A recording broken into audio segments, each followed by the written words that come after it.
Ministro da Educação Camilo Santana destrói as escolas cívico-militares. Ministro deu inúmeros detalhes e dados que demonstram a baixa adesão ao programa durante a fala na Comissão da Educação na Câmara. Veja só.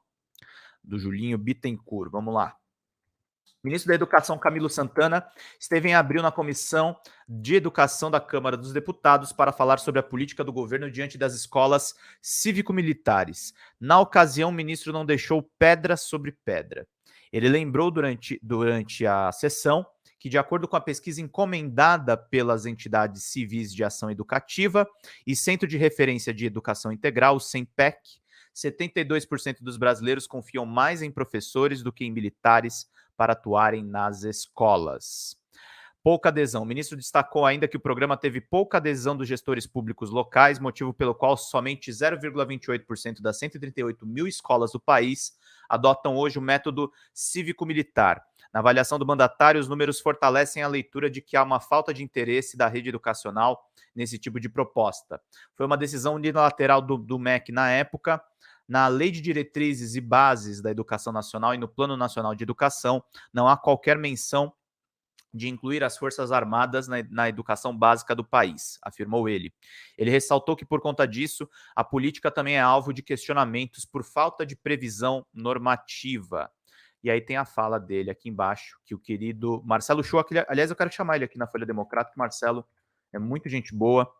Vamos ver aqui o Camilo Santana falando, vamos lá. Esse programa de educação escola civil-militar foi criado por decreto, não foi por lei.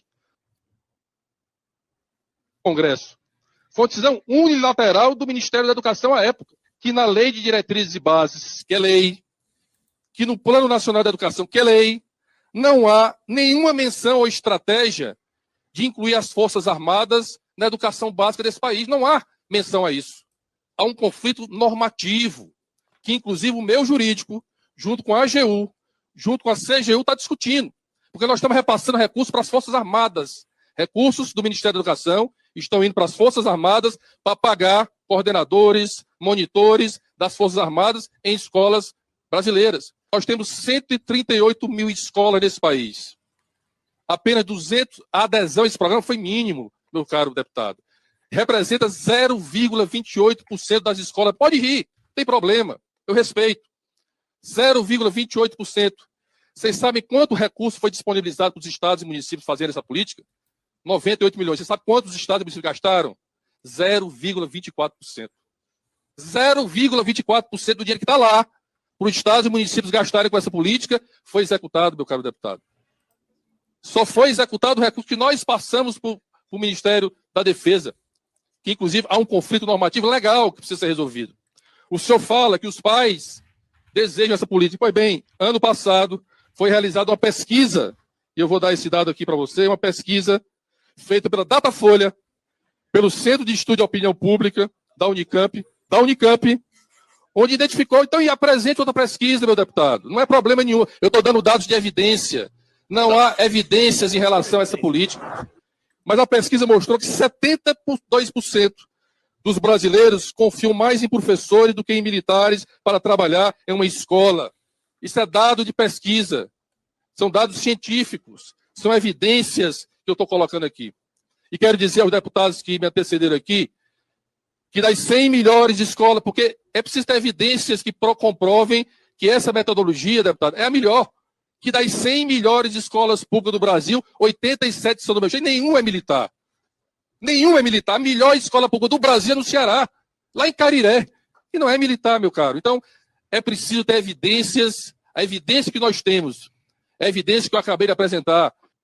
Muito boa fala. Eu critico muito Camilo Santana pelo flerte que ele tem com as instituições privadas, mas essa fala está impecável. Essas escolas militares, elas são um problema para o Brasil.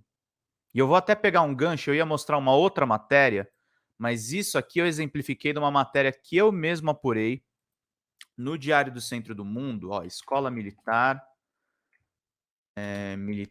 deixa eu pegar aqui, Diário do Centro do Mundo, porque é uma matéria muito boa que eu fiz há um tempo atrás, e eu vou reler ela para vocês, mesmo ela sendo antiga aqui, só para a gente poder acompanhar aqui, ó.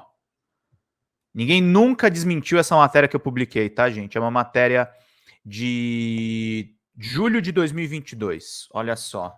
Que bom que o governo Lula tá querendo acabar. O único militar inteligente que eu já vi é um cão salva-vidas no Corpo de Bombeiros de Belo Horizonte, Minas Gerais, já falecido. Exatamente, meu querido. Olha só.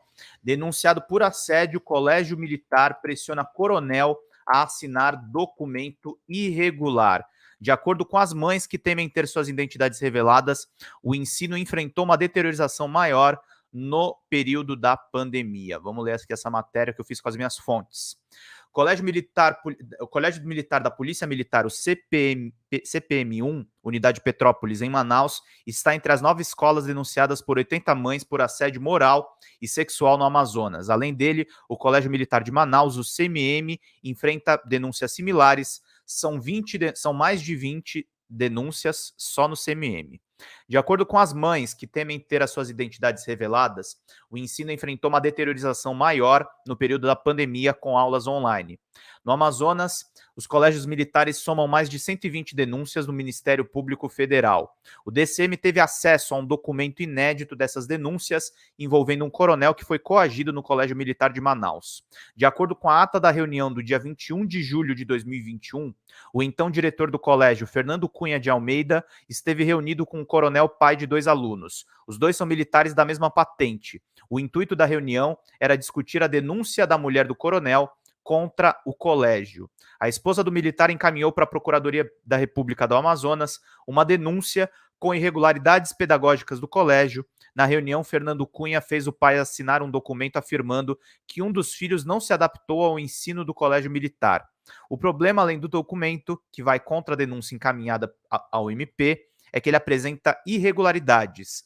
Ela é descrita no documento como talvez bipolar com grandes variadores de humus. É humor, na verdade. Eu tive acesso a esse documento exclusivo aqui, do coronel Fernando tentando coagir o marido militar, que é pai de uma mulher que tem filhos em colégio militar lá no Amazonas. Além do coronel Fernando Cunha de Almeida, também assinam a ata da reunião o subtenente Ednildo Albuquerque Martins e o capitão Toshio Raimundo Magalhães. A reunião foi irregular segundo o artigo 14 da Lei 6.880 de 1980, do Estatuto dos Militares. De acordo com essa lei, a hierarquia militar é a ordenação da autoridade em níveis diferentes dentro da estrutura das Forças Armadas. Um coronel, portanto, assinar o mesmo documento que outro coronel, um subtenente, um capitão, configura quebra de hierarquia e é uma irregularidade nesse processo. A ação de uma das mães contra o colégio prossegue. Em 18 de julho de 2022, uma ação foi movida na 8ª Vara de Justiça de Manaus contra o CMM. A autora da ação é a esposa do coronel que foi coagido a assinar um documento afirmando que ela é bipolar. A Justiça deu prazo para o colégio apresentar as suas contrarrazões na ação. O DCM entrou em contato com o Colégio Militar de Manaus, que questionou a origem do documento, mas não respondeu às perguntas da reportagem. O coronel Fernando Cunha de Almeida não é mais diretor do CMM. O militar Alexandre Magno foi anunciado como sucessor no cargo. O Ministério Público é fiscal da lei. Como o Colégio Militar de Manaus tem mais de 20 denúncias, há uma quantidade considerável para se instaurar um inquérito. O que está acontecendo agora, disse para mim na época o advogado Joaquim Vital para a reportagem do Diário do Centro do Mundo. É isso, gente. É isso aqui que o Lula começou a desmontar quando ele começa a acabar com essas escolas cívico-militares. Eu estava doido para recuperar essa reportagem, acho que ela foi muito importante.